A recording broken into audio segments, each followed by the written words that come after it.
So magsasagawa sila mga kababayan ng investigasyon. So tama po ito.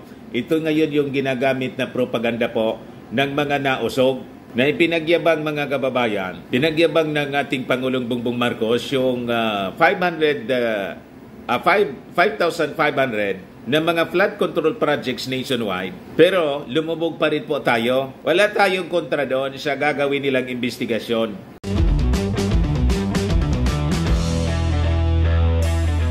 Ito naman po yung bago naming product na binibenta online.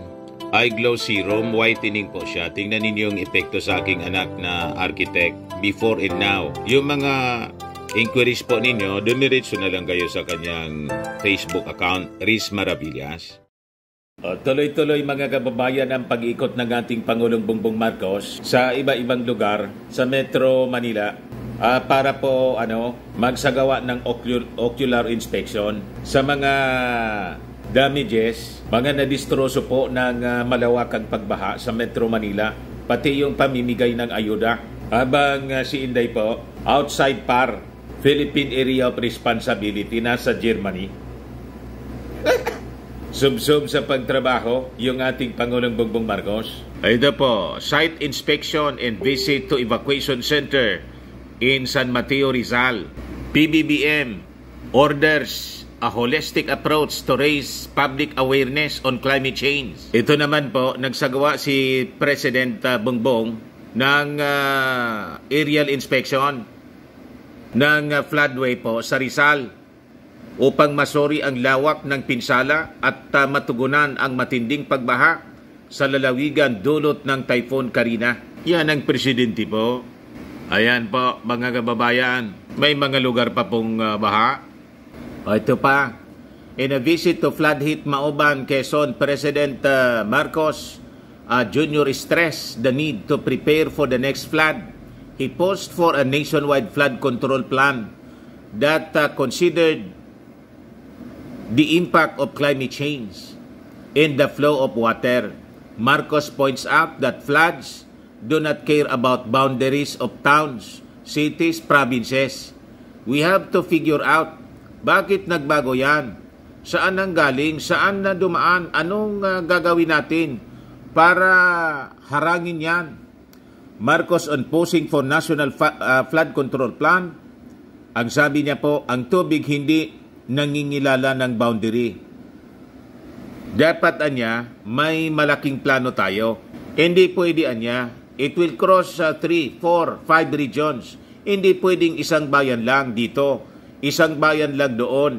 So yan mga kababayan, solution-oriented po yung ating Pangulong Bongbong Marcos. So kailangan niyang ipareview sa ating mga experts at dapat komprehensibo po ang solusyon, holistic, sa problema po sa pagbabaha. Abang yung Senado tapos yung Kongreso, pinupos po yung pag-imbestiga. So tama naman po na talagang mag-imbestiga kasi bilyon-bilyon ang nagastos na po sa flood control projects at base sa mismong suna ng ating Pangulong Bongbong Marcos, 5,500 na po na mga projects all throughout the country po yun.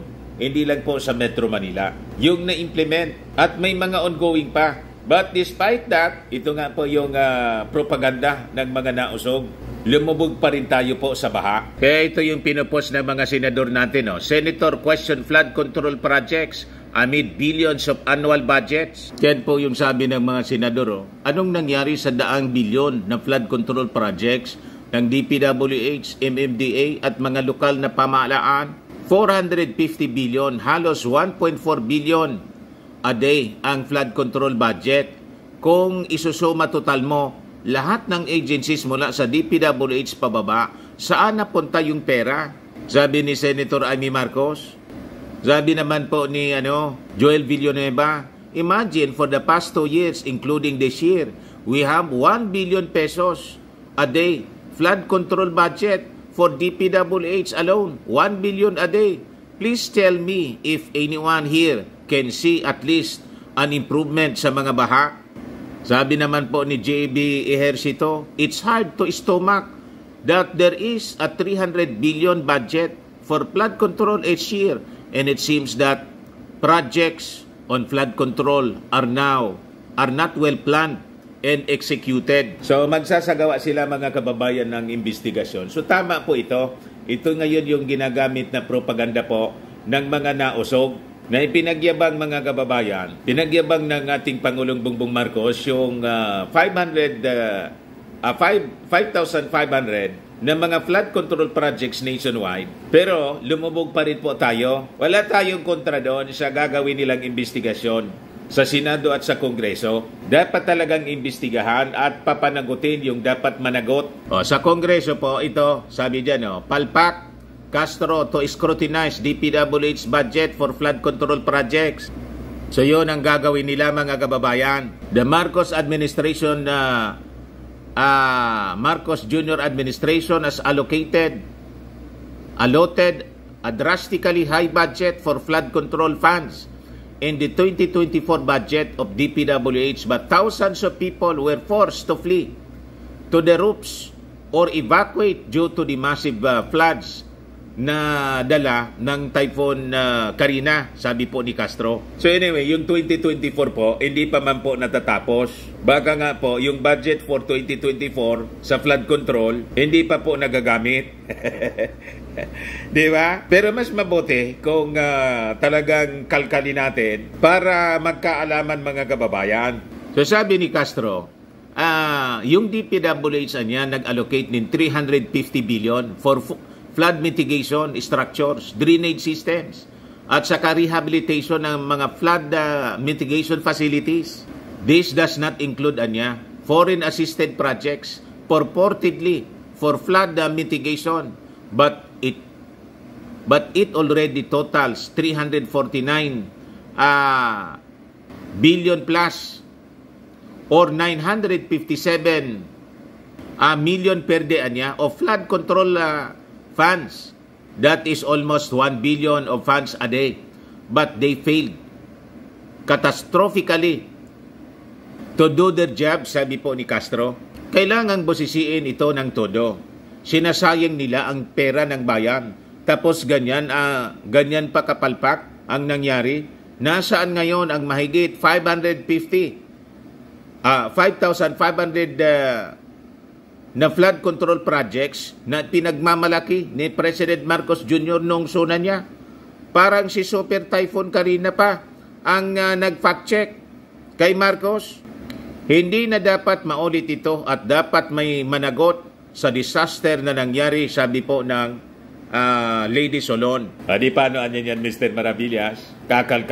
Kakalkalin po ninyo ng todo para magkaalaman. Kaya lang kailangan po isama natin yung previous administration. Kasi mas matindi po ang na-discover natin, hindi lang bilyon, trillion po.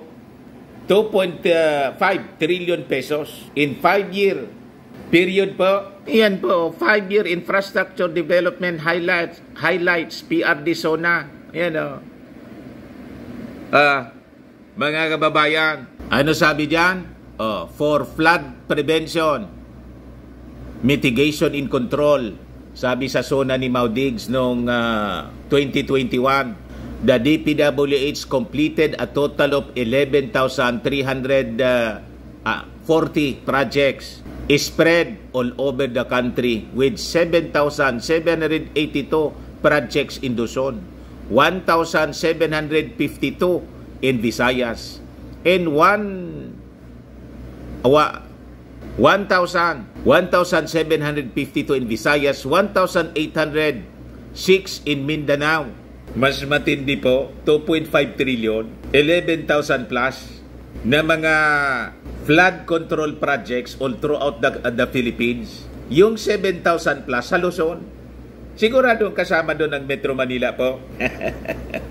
Malayo po yung 5,500 na projects na ipinagmalaki ng ating Pangulong Bongbong na ginastosan mga kababayan ng 400 billion. Dito po, trillion, 2.5 trillion.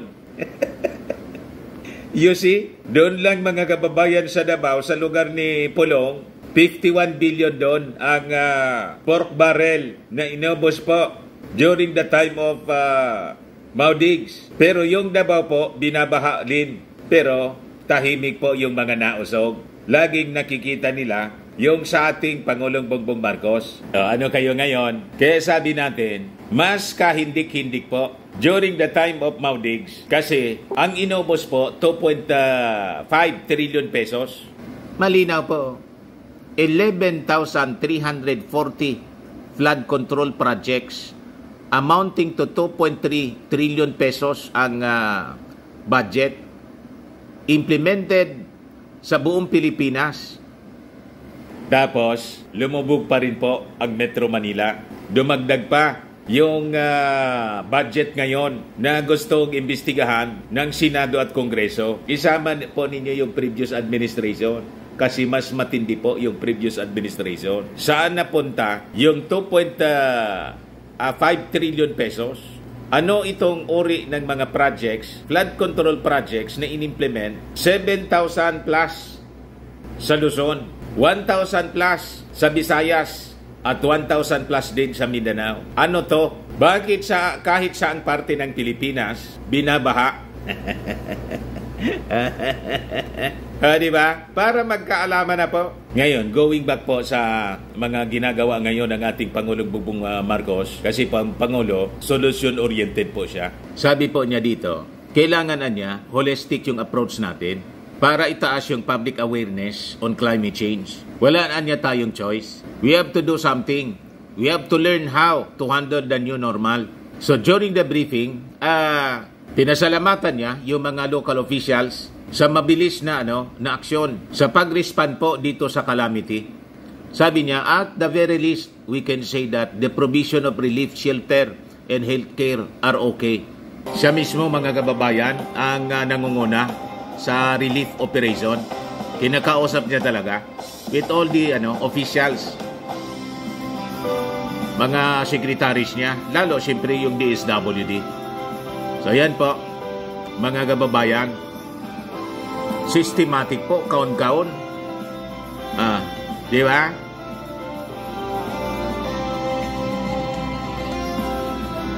Yan ang Pangulo, mga kababayan.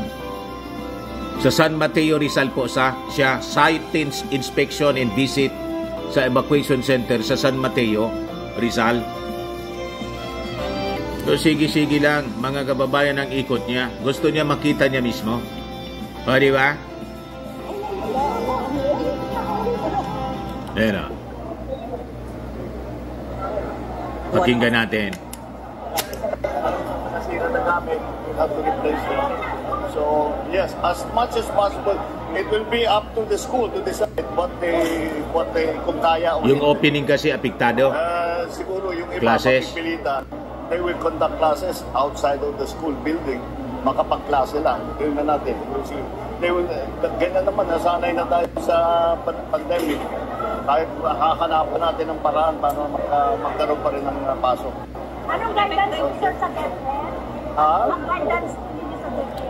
So, tuloy yung opening sa Monday po ng classes, 29. Buksan yung pagpasok, gawin nyo hanggat maaari kung kaya nyo buksan.